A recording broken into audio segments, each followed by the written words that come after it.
नमस्कार। जय श्री कृष्ण।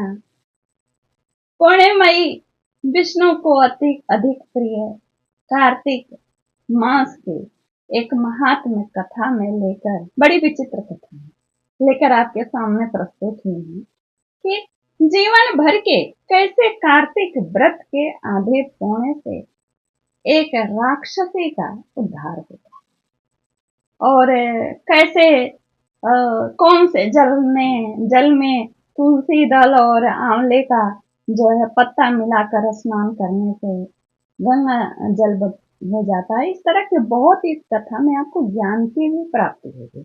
शुरू में मैं पूरा इसलिए नहीं बताती क्योंकि आप थोड़ा सा सुन के चले जाएंगे, तो इसलिए पूरी कथा सुनिए। पूरी कथा में आपके जानने हो बहुत ही बड़ी बात रहेगी, बहुत बहुत अच्छी बातें रहेंगी। साथ ही साथ कथा सुनने से हृदय में प्रीत एक क्षण भी अभी आपको कार्तिक महीने के प्रति प्रेम होगा, विष्णु के प्रति प्रेम होगा, तो अनंत पुण्य की प्राप्ति होगी। और हमारा और आपका सत्संग भी चल रहा है, मुझे भी पुण्य की प्राप्ति होगी। आइए उस विचित्र कथा को सुने।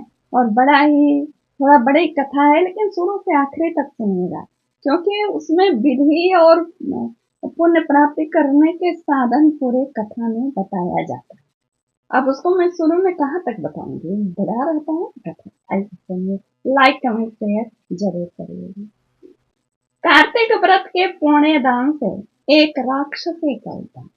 नारद जी कहते हैं, कार्तिक के उद्यापन में तुलसी के मूल में यानी जड़ प्रदेश में भगवान विष्णु की पूजा की जाती है, क्योंकि वह उन्हें अधिक प्रीति प्रदान करने वाली मानी गई। राजन, जिसके घर में तुलसी वन है वह घर तीर्थ स्वरूप। कहते हैं कि श्रेष्ठ मनुष्य तुलसी का बगीचा लगाते हैं, जो उन्हें अमराज नहीं देखते। नर्मदा का दर्शन, गंगा का स्नान और तुलसी वन का सौंदर्य, ये तीनों एक समान ही कहे गए हैं। जो तुलसी की मंजरी से संयुक्त होकर प्राण त्याग करता है, वह सैकड़ों पापों से युक्त होते हुए भी यमराज उसकी ओर नहीं देखते।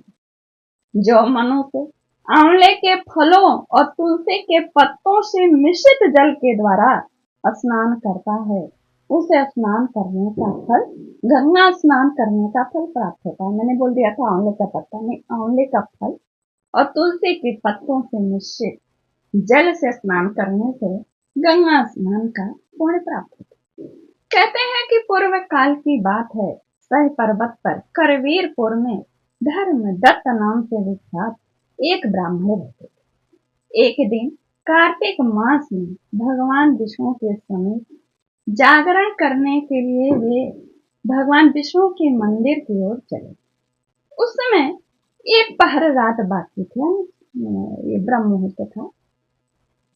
भगवान के पूजन की सामग्री लिए थे हाथ में और जल लिए थे, और ब्राह्मण ने उन सब सामग्री और जल के साथ जब आगे बढ़ रहे थे तो बड़े भयंकर राक्षसी को देखा और उसे देखकर थर्रा गए। और अपनी रक्षा करने के लिए वे हरि नाम का स्मरण करते हुए तुलसी दल से मिश्रित जो जल था उसी से उसको मारे। अरे उससे मारने से उसके पाप पूर्व जन्म के कर्मों के जो उसे पूर्व जन्म के कर्मों के कारण वह जो यह रूप प्राप्त की थी, वो सारे पाप उससे नष्ट हो गए और उसे अपने दुर्दशा का स्मरण हो गया। और वह ब्राह्मण को दंडवत प्रणाम करते हुए कहती है, मैं पूर्व जन्म के कर्मों के फल से इस दशा को पहुंची हूँ। अब कैसे मुझे उत्तम गति प्राप्त होगी? धर्म दत्त ने पूछना कि किस कर्म के फल से तुम इस दशा को पहुंची हो? तुम कहाँ की रहने वाली हो?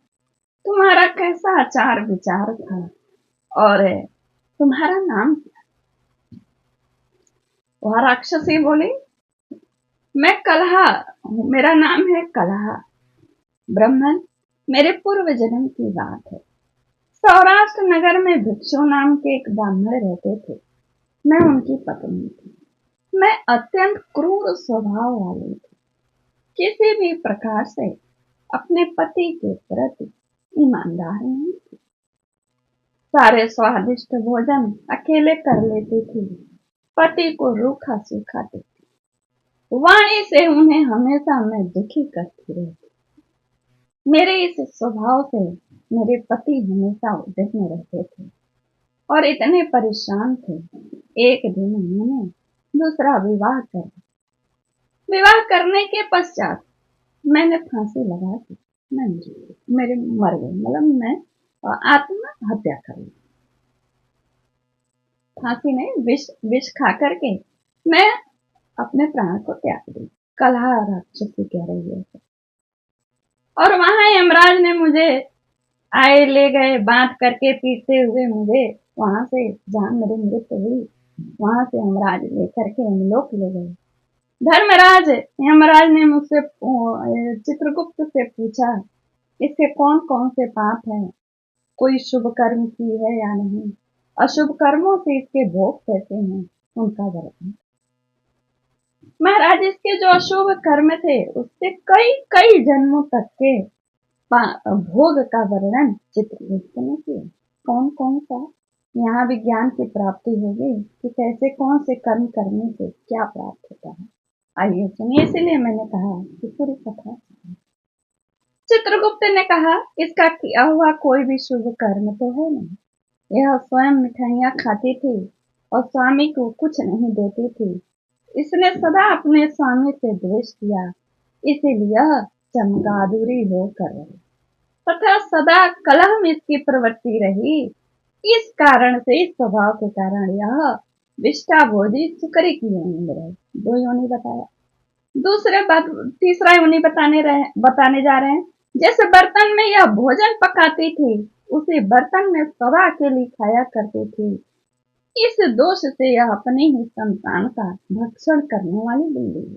हमेशा लोग मना करते हैं, जिस पात्र में भोजन बनाइए उस पात्र में नहीं खाया जाता। यहाँ तो बताया ना क्या कारण होता है। इसने अपने पति के निमित्त, यानी पति को कारण मानकर आत्महत्या की है विष खा करके। इसलिए अत्यंत निंदनीय स्त्री प्रेत के शरीर में भी कुछ काल तक रहेगी। ये चौथा उन्होंने बताया।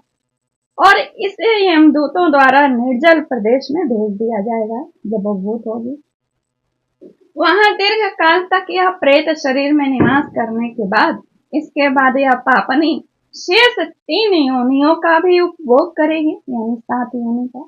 कलहा कहती है, विप्रवर, मैं वही पापनी कलहा प्रेत शरीर में हूँ। 500 वर्ष व्यतीत हो चुके हैं। मैं सदा भूख प्यास से पीड़ित रहा करती हूँ। एक बनिए के शरीर में प्रवेश करके मैं इस दक्षिण दिशा में कृष्णा और वेड़ी के संगम तक आई। लेकिन ज्यों ही इस संगम के तट पर आई, त्यों ही भगवान विष्णु और विष्णु के पार्षद ने उस बनिए के शरीर से जबरदस्ती खींचकर बाहर मुझे फेंक दिया। इतने में आप पर मेरी दृष्टि। अब आप ही बताइए भगवान, तो मेरे इस प्रेत शरीर से मुझे कैसे मुक्ति मिलेगी, और आगे जो 3 जन्म और जो मुझे भोगनी है उससे कैसे मुक्ति मिलेगी। कलह का यह वचन सुनकर द्विज श्रेष्ठ ब्राह्मण ने कहा कि कर्म तो बहुत है, पर प्रेत शरीर से तो तुम कर नहीं सकते।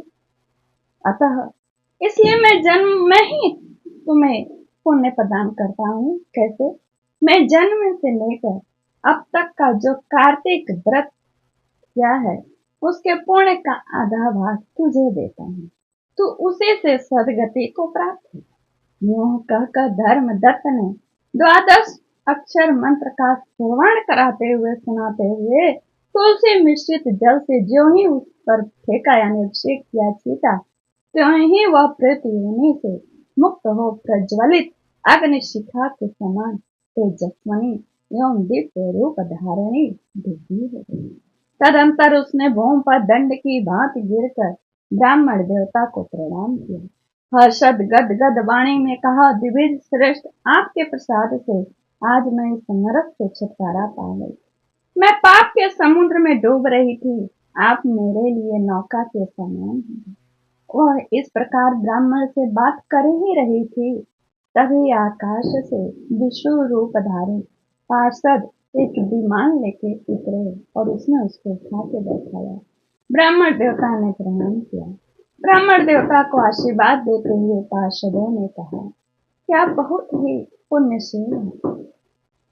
तुम सदा भगवान विष्णु का जीवन भर भजन करते रहे, दीनों पर दया करते रहे, भगवान विष्णु के व्रतों का पालन करते रहे। तुमने बचपन से लेकर आज तक जो तुमने कार्तिक व्रत किया उसका आधा पुण्य तुमने दे दिया, इसलिए इसके सैकड़ों जन्मों के पाप नष्ट हो गए। अब यह वैकुंठ धाम में ले जाई जा रही है। तुम भी इस जन्म के अंत में अपनी दोनों स्त्रियों के साथ भगवान विष्णु के वैकुंठ धाम में जाओ। धर्मदत्त, जिन्होंने तुम्हारे समान भक्ति पूर्वक भगवान विष्णु की आराधना की है वे धन्य और कृत्य हैं। इस संसार में उन्हीं का जन्म सफल है। भली भांति आराधना करने पर भगवान विष्णु देहधारी प्राणियों को क्या नहीं देते। उन्होंने ही उत्तानपाद के पुत्र को पूर्व काल में ध्रुव पर स्थापित किया। उनके नामों के स्मरण करने मात्र से समस्त जीव सदगति को प्राप्त हो जाता है। पूर्व काल में ग्रस्त गजराज उन्हीं के नामों का स्मरण करने से मुक्त है। तुमने जन्म से लेकर जो भगवान विष्णु को संतुष्ट करने वाले व्रत का अनुष्ठान किया है उससे बढ़कर न यज्ञ है, न दान है, न तीर्थ है। विप्रवर, तुम धन्य हो, क्योंकि तुमने जगत गुरु भगवान विष्णु को प्रसन्न करने वाला ऐसा व्रत किया है कि जिसके आधे भाग के फल को पाकर यह स्त्री हमारे साथ भगवान लोग को जा रही है। बोलिए भगवान विष्णु की जय। कार्तिक महात्म्य कथा की जय। आप सबको नमस्कार। जो यहाँ तक सुने उन्हें हृदय से धन्यवाद।